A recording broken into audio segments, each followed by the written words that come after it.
horse with the speed of light, a cloud of dust, and a haughty high-old silver. The Lone Ranger.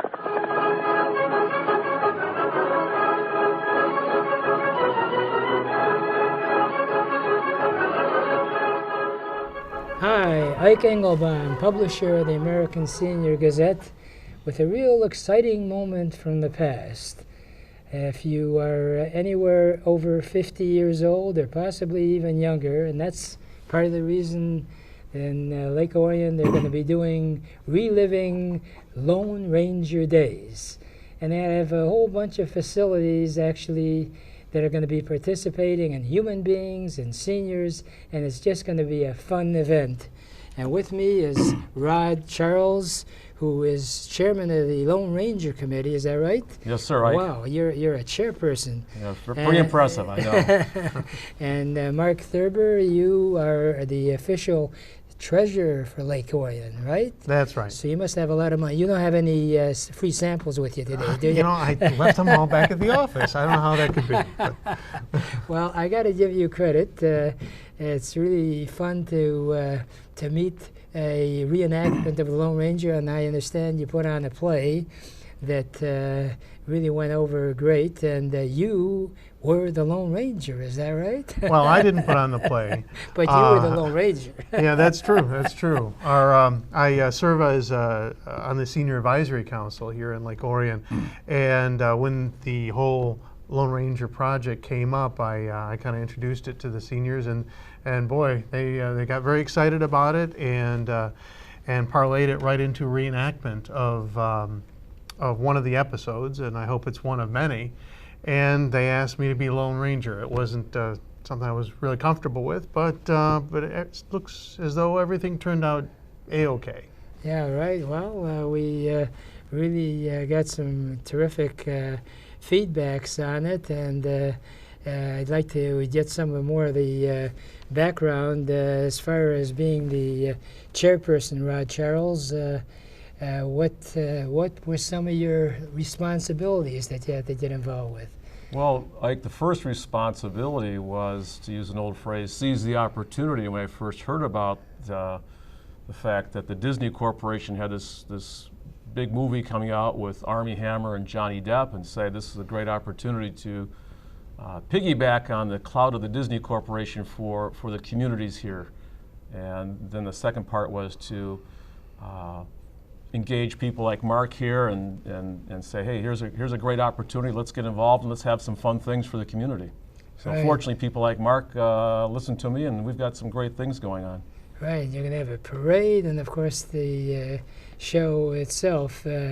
And I was very impressed before we got on the air, Mark, that you want to really reach out, not only just for seniors, but create sort of an intergenerational type program. Is that correct? Exactly. When I heard Rod put on a presentation at one of the local GOP meetings, I snagged him at the end of the thing. That was you didn't lasso him, did you? I darn near did. I know. I noticed he's wearing a mask. You must have done something to the guy. Well, during his presentation, the gears started turning, and I said, how often do we get a theme that all the living generations can relate to? We've got the radio days as the seniors. I come from the TV show generation, and now the new Disney movie is going to weave in the kids, and it's something that everybody can relate to, and it's a iconic American hero figure. And I figure this is a once-in-a-lifetime opportunity, and then it has ties to our hometown. So I said, I can't pass this up.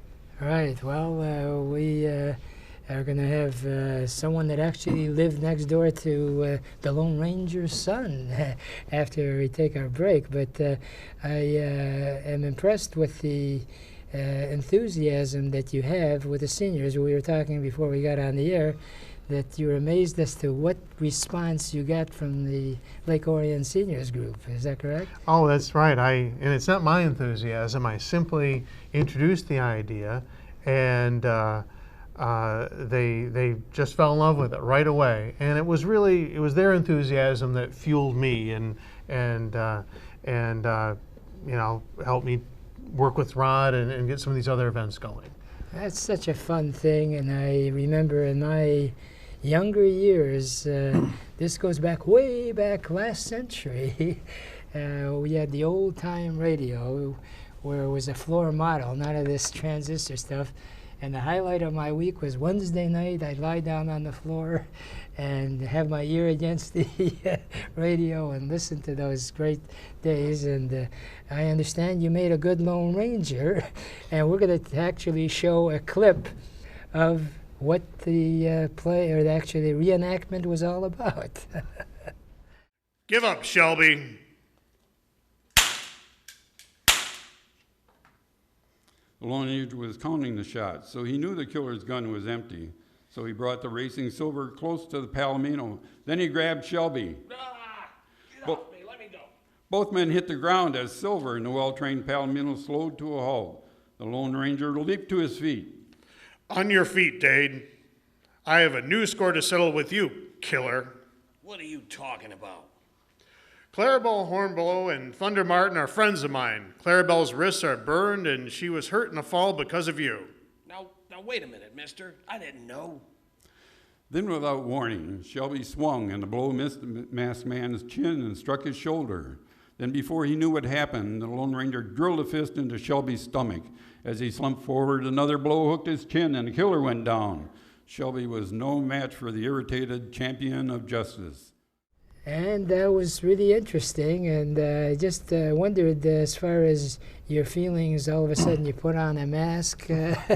What happened? Do you want to share with us? Well, I don't know. A treasurer putting on a black mask, I don't know. It's a little touchy subject, but no, I was privileged that the seniors asked me to do it. It wasn't something that I ever aspired to do, and I just hope that this the theme and the values that carry along with this really resonate with some of our younger kids as well. Right. Well, Rod, since you're the chairperson, I understand we're going to have an actual parade as well. Can you tell us about the parade? Oh, I sure could, Ike. I think for the communities of Oxford and Orion, it's a great chance to do some things together because our communities are connected in a lot of ways, including M24.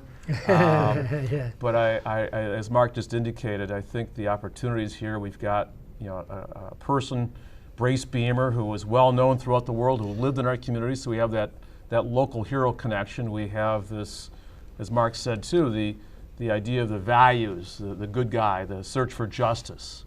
And then I guess the third element would be just the idea of having fun, and there you go with the parade. And I really hope that two things happen with the parade. One is people in Orion, people in Oxford, and other communities around us come to the parade, looking for this celebration of the good guy and justice. And secondly, I'd say if there are people who are so inclined to get involved as a parade entrant, let us know. We'd love to have some people that say, hey, look, I want to be in this kind of a thing. I want to set a good example. I want my children or people I know to learn that there are good guys out there. And once again, to compliment Mark, I think he was one of the first people to really latch onto that theme of, hey, our people need legitimate heroes. And Mark has said that from the get-go.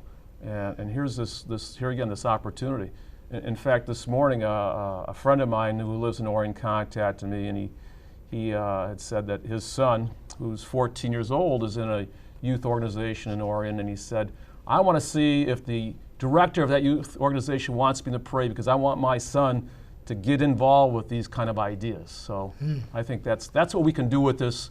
And here again, I think it's a great chance for people in Orion, Oxford, to talk about good ideas, good values, justice, those kind of things. Right. Well, our times right now seem to just poo-poo different types of leaders and what have you. And I enjoyed the fact that how Lone Ranger in his heyday was able to make such a dramatic difference in life. And I mean, I realize maybe it's a fictional guy, but the truth of it is that it sort of reinforces what one human being can do. And how many times do we hear in David, oh, I'm just one person, chant do it. And I got to give you credit, Mark. In most cases, when you're the treasurer, it's not exactly the sexiest type of title to have. For you to have that outreach type idea. And I understand you're planning more events like that as well. Is that right? Well, the first thing is to try to get over that theme of being a treasurer, the tax collector, and the bad guy. So, no, I'm not the bad guy. I'm really trying to go with this Lone Ranger thing. Right? But yeah, there's a lot of events, and you know, I want to emphasize this has been a great team. It's not, you know, it's Rod, it's me, it's we've got Jim Sherman, we've got Joe Young, some other fellows around the community, and a lot of other people participating. So it's thanks to everybody as a team who's excited about this. And well, you mentioned the parade. We've had some events that have passed, movie premieres, days at the library. We really hope that this continues rolling forward into the future, and it's a nice underlying theme that does tie our communities together. Again, with a solid value foundation that ties back to our roots. Well, that's great. And I don't want to put you on the spot, but I understand you actually had a very appropriate closing from the Lone Ranger that you had in the play. Do you want to share that verbiage that you finished off that program off with? I'm happy to. This is the Lone Ranger Creed, and I gather it was read at the end of the radio shows, but we did it at the end of our show. And the Lone Ranger says, "I believe to have a friend, a man must be one, that all men are created equal, and that everyone has within himself the power to make this a better world. That God put the firewood there, but every man must gather it and light it himself, in being prepared physically, mentally, and morally to fight when necessary for that which is right. That a man should make the most of what equipment he has. That this government of the people, by the people, and for the people shall live always. That men should live by the rule of what is best for the greatest number. And that sooner or later, somewhere, somehow, we must settle with the world and make payment for what we have taken. That all things change but truth, and that truth alone lives forever in my Creator, my country, my fellow man. Hi-yo, Silver! Whoa, Away! Whoa, whoa, and there he goes. And right now we're going to take a brief break, and we'll be right back and actually pick up on somebody who was living next door to the Lone Ranger's son, and he has got some phenomenal memories to share with us. So we can actually bring it all the way right up to almost right up to date. So it's been a pleasure to have you, Mark, on the show with me, and Rod, keep on wearing that mask, but don't wear it in front of your clients, okay? And I have to say this, like, real quickly. I wore it in Oxford Bank one day, and I was quickly reminded that I should not wear it in the bank. It ain't a good first impression. No. Right now, we'll take a brief break, and we'll be right back.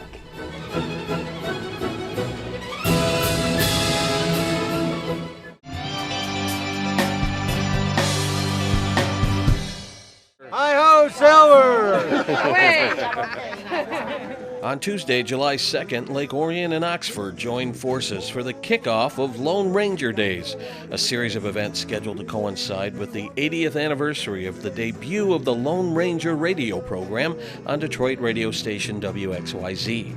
Residents and dignitaries gathered in Oxford to enjoy music, food, and fun, and to enjoy a special screening of Disney's new Lone Ranger movie starring Armie Hammer and Johnny Depp at the Oxford 7 Theater. The Orion-Oxford area has strong ties to the Lone Ranger because actor Brace Beamer, who performed on radio as the character from 1941 to 1954, lived in Oxford until his death in 1965. Brace lived right on Orion, on Drainer Road, there where he had his ranch, and they had the studio there where they did the performances, and he had his barn with Silver, and he would do shows here from 1941 to 1954, 13 to 14 years, over 2,000 episodes. And like I say, he was right on the border there, and like frequented the businesses there, and you know, Mark has been really instrumental in getting Orion, the township, and all the people involved with that, because they knew Brace and what he did to the community. And we're trying to bring people to know Orion and Oxford.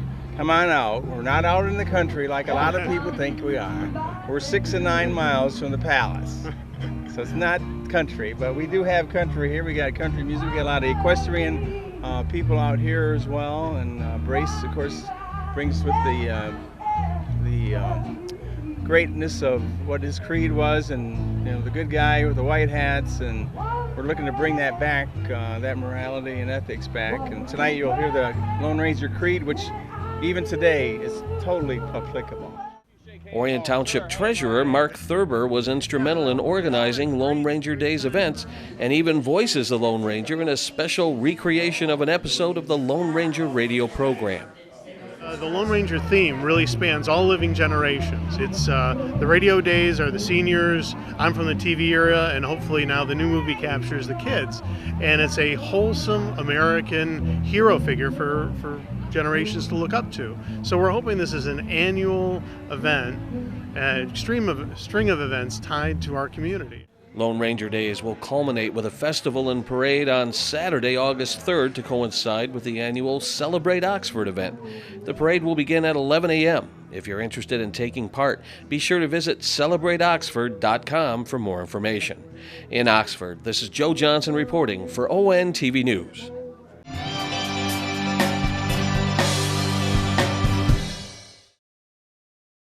And we're back talking about Brace Beamer, the Lone Ranger. And for those of you that were fortunate enough to be around in those days, those were really the golden days of the cowboys and the Indians and all the stuff about the good guys and the bad guys. And I collected a few facts about Brace Beamer, and there's going to be a whole bunch of stuff more actually reenacted, and also celebrating on by way of a parade about the fact that the Lone Ranger was from the Oxford and Lake Orion area, and he actually, believe it or not, was restricted when he was on radio, that he was not allowed to play any other role except the Lone Ranger. And one of the other interesting things about this area is that for those folks of you that have been around, Bill Kennedy was one of the last people that interviewed Brace Beamer. And with me in studio today is another Bob, and Bob Allison, who is the son of Bob Allison, Rob Allison, who also can be referred to as Bob. Well, right? I was a Bob as well, but see, what we needed to figure out is when Mom was angry and wanted to yell at somebody, we had to be able to differentiate between it. So Dad was always Bob and I was Rob. And if you heard either of those at a loud rate, you knew it was time to run for the hills. Right. The exciting days of yesteryear. Right, speaking of yesteryear, your dad, Bob Allison, was the main man with Bowling for Dollars, is that right? Bowling for Dollars, yes, in the 70s, Ike. He certainly was the host of Bowling for Dollars. There were quite a few of the shows that went nationally.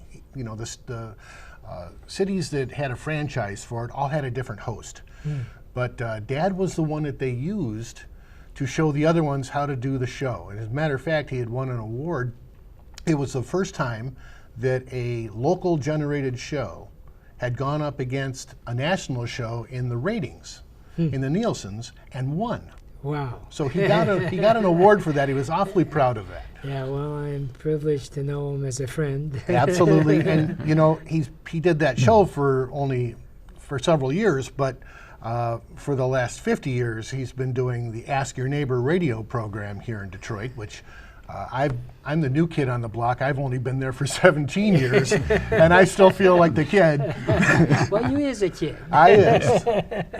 And we have the pleasure of having both of you come on Fridays right after us to keep the program going, the station WNZK going. Enjoyable time. Yeah, that's 690 AM for those folks that are wondering what is WNZK. You're on but your dad and you are on every day, Monday through Friday, 9 to 11, right? Well, that's great. It started in the 60s on WWJ, and if you've missed it and you didn't know what happened, it's still on. It never. is. It He's just there. moved around a little bit. He's there. He's there. And Ed Ratzenberger is a good friend and also a president of Safe Life. Mm-hmm. And actually, Ed is gifted with that talent that when people are working with him, they don't want to let him go because he does the job of 30 people. And you're writing a book too, I understand? That's right, yeah, right? about safety for seniors. Right. Now you're quite active here in the Lake Orion area with the seniors group. Tell us, what do you do? Yeah, the Seniors Advisory Board, and we have a lot of information that we give to the staff here, and we just enjoy doing that.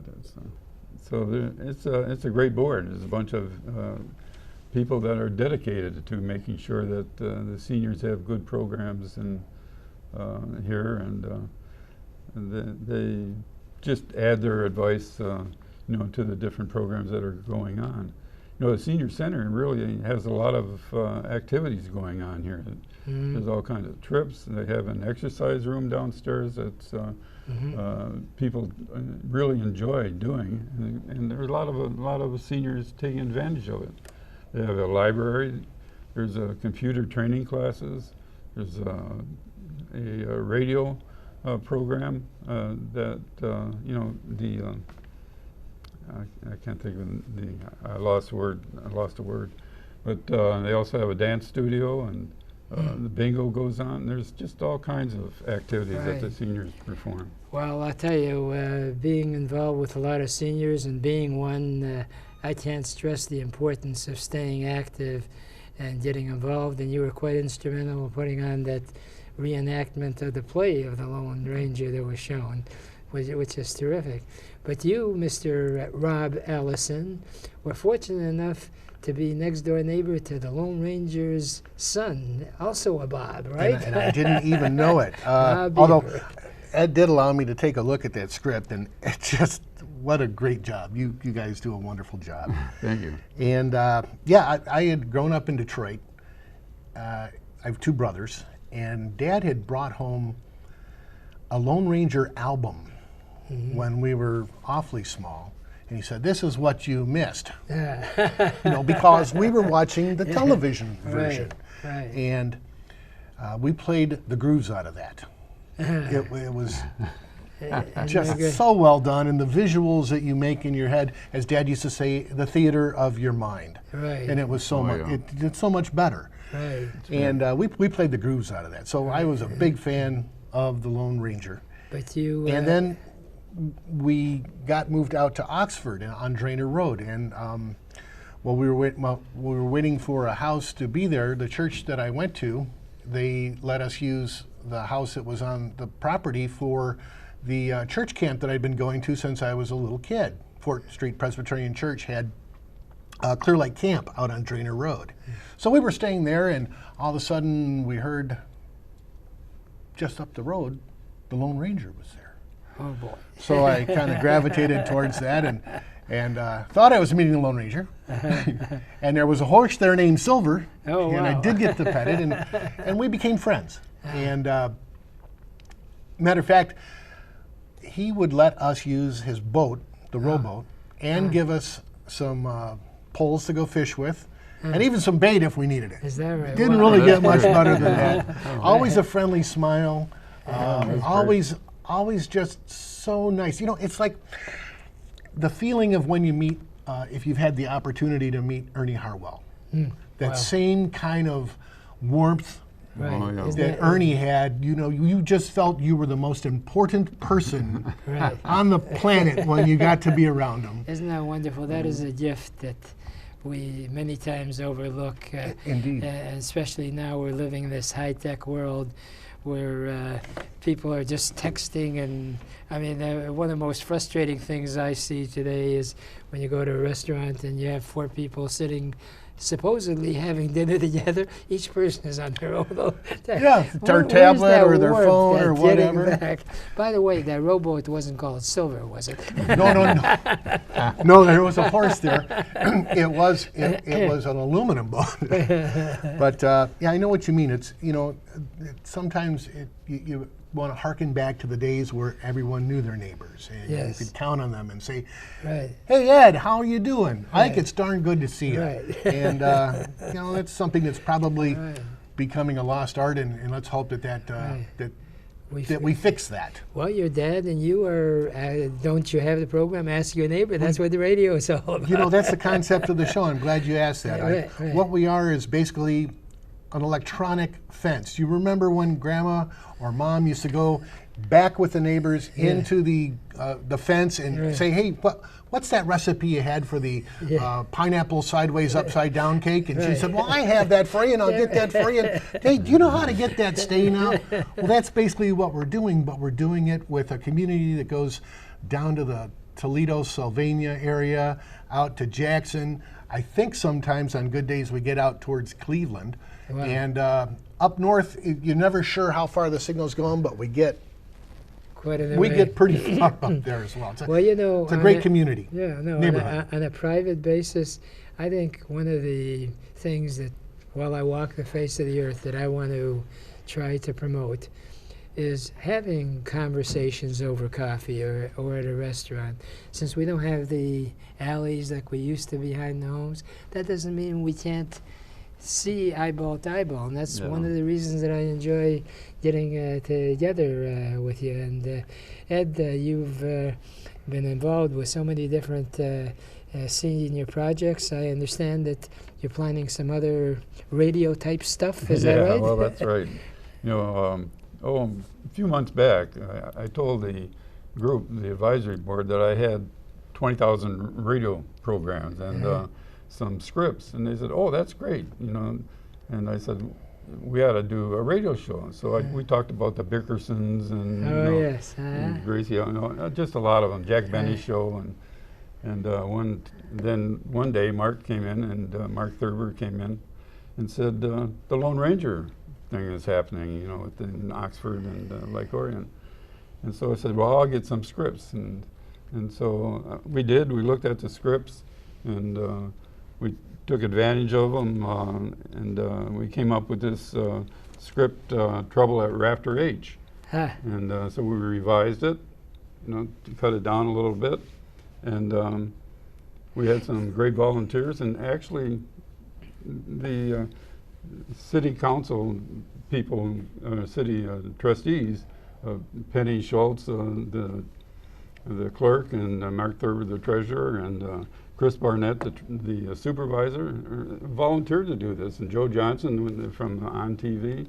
And so we have a group of people. There were 7 characters that fit into this, including the announcer. And so jumped right in. And so the group have had practices and had a lot of fun in doing it. And so that it's all in, you know, with this Lone Ranger activity, and they just jumped in, and they're all having fun putting this on. And really, there's no reason why other seniors groups couldn't actually do that. And if anyone is interested, right. I'm sure you could, quote unquote, be a facilitator, right? Yeah, but all they got to do is call, right? And Ed and Rob Allison, it's been a delight to talk and reminisce. And may we have many more things to reminisce about. And for those folks that are interested in some more stuff about the Lone Ranger, Ed's got a library here, and I'm sure you could probably go to the nearby library and meet up with some friends and ask your neighbor as well. Yeah. Well, it's always been a pleasure to just think about the Lone Ranger and to know that they had him here in the community. You know, that he was part of the area here. He's a legend. He is a legend, and that's the wonderful thing that we have. Michigan is such a wonderful state, and I'm so happy to be here in this spectacular scenes that we have. And we can actually say, "Hi-ho, silver, and away."